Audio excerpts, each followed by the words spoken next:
देखिए आज उम्मीदवार जी ने अपना नामांकन दाखिल किया है और हम सब लोग उनके साथ हैं। ये चुनाव किसी इंसान की व्यक्तिगत महत्वाकांक्षाओं को पूरा करने का चुनाव नहीं है।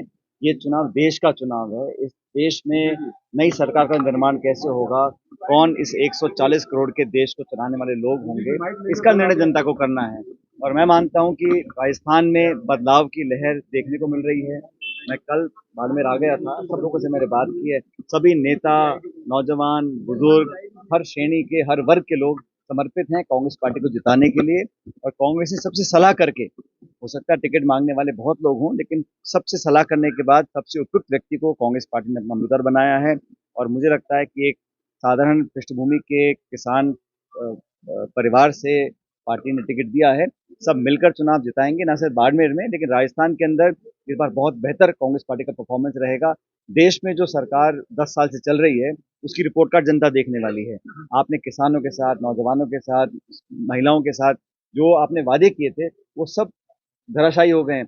और 10 साल में सिर्फ टकराव की राजनीति हुई है। प्रतिशोध की भावना से काम किया, बदले की भावना से काम किया, विपक्ष को कुचलने का काम कर रहे हैं, कांग्रेस पार्टी के खातों को सीज कर रहे हैं और ये चाहते हैं कि विपक्ष बिल्कुल समाप्त हो जाए।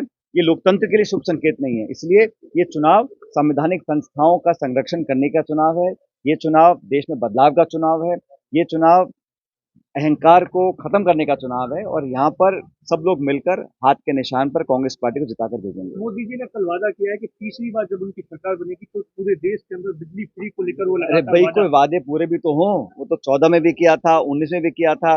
वो बात करें 2047 की, 10 साल में क्या किया? क्या किसान की आमदनी दुगनी हो गई है? क्या 2 करोड़ रोजगार मिल गए हैं? नोटबंदी आपने क्यों की? 3 काले कानून बनाए थे। और मुझे खुशी है, मुझे फक्र है कि कांग्रेस वो पहली पॉलिटिकल पार्टी है जिसने कहा है कि एमएसपी पे हम कानून बनाएंगे, महिलाओं को 50% आरक्षण देंगे नौकरियों के अंदर। तो हम लोग तो मुद्दे की एक ऑल्टरनेट रोड मैप देने की बात करते हैं। वो जुमलों की बात करते हैं, हिंदू मुसलमान की बात करते हैं, मंदिर मस्जिद की बात करते हैं।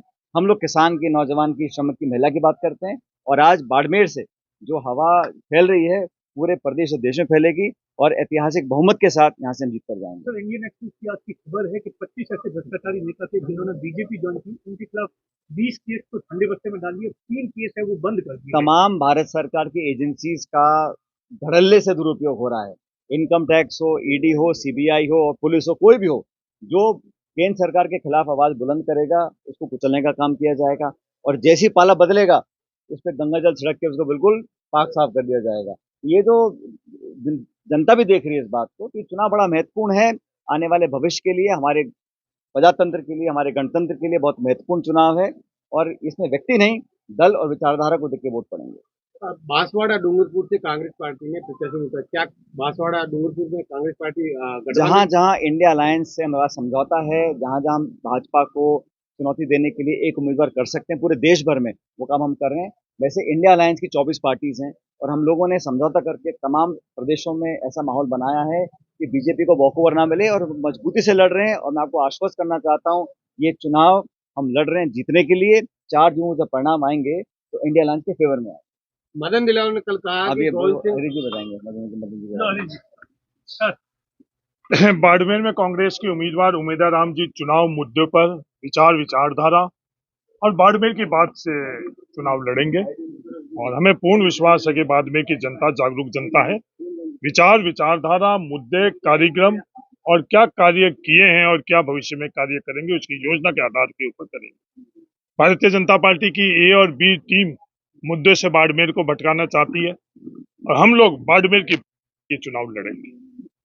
बाड़मेर की बात करें तो कैसे बिजनेस करके लोग कैसे हैं? नहीं, ये मैं नहीं कह रहा हूँ, वो स्वयं ये इस बात को स्वीकार कर रहे हैं। आपकी मीडिया के मित्रों को ये कह रहे हैं कि मैं भारतीय जनता पार्टी का सदस्य हूँ, मुझे भारतीय जनता पार्टी ने निष्कासित नहीं किया। तो मैं नहीं कह रहा हूँ, दोनों के दोनों उम्मीदवार में ये प्रतिस्पर्धा है।